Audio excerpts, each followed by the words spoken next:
ከ7 ወር በኋላ እስር ቤት ውስጥ በመንፈሴ ሄጄ አየሁ እና ምን ሆነህ ነው ብዬ ጠየቅኩ። አይ ታሰርኩኝ በስሜ ጸልይልኝ ስትለኝ በመንፈሴ እኮ ነው። 7 ወር ገና አልደረሰም አይደል? መልካሙን ታውቀዋለህ? አባቴ ነው። ፕሮፌሰር ጋዲሳ ነህ? አዎ ነኝ። ጋዲሳ መልካሙ ቡልቻ አያቴ ነው። ፕሮፌሰር ምንድን የምትሰራው አንተ? መምህር ነኝ። አንተ እንደምትቀየር ታምናለህ? አምናለሁ። አሁን መምህር ነኝ ይበል። አሁን መምህር ነኝ። ትንሽ ቆይቼ ግን ሚሊዮነር እሆናለሁ። ቆይ ዛሬ ገና ነው የመጣው? አዎ ዛሬ የእግዚአብሔር መልካምነት አንተ ቤት ሲገባ ያለው አሜን። ምልክት ልንገርህ። አዎ መልካሙን ታውቀዋለህ? አባቴ ነው። ፕሮፌሰር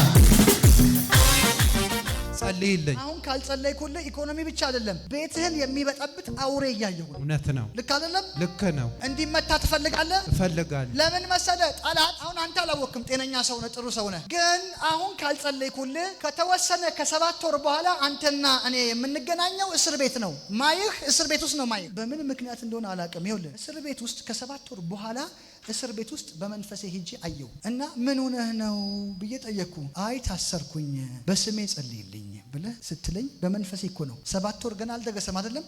እኔ እናንተ እንደው የምንተዋወቅበት መንገድ ይኖራል? የለም። እኔ እየጸለይኩ ያለሁት የሆነ ጋዲሳ ምናምን የሚባል ሰው እኔ ነኝ። ፕሮፌሰር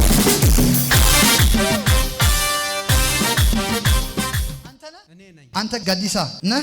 አዎ ነኝ። ጋዲሳ መልካሙ ቡልቻ አያቴ ነው። ፕሮፌሰር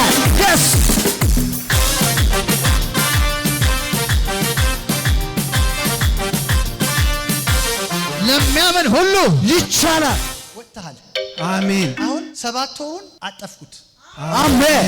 ወደ ኋላ መለስኩና አስተካከልኩልህ። ነገር ሁሉ መልካም ሆነዋል። አሜን። ከዚህ ሰዓት ጀምሮ አንተ አትበላሽም። አሜን። ቤት አይበላሽም። አሜን። ራእይ አይበላሽም። አሜን። ፋይናንስ አይበላሽም። አሜን። በሮች ተከፍተዋል። አሜን። ቻው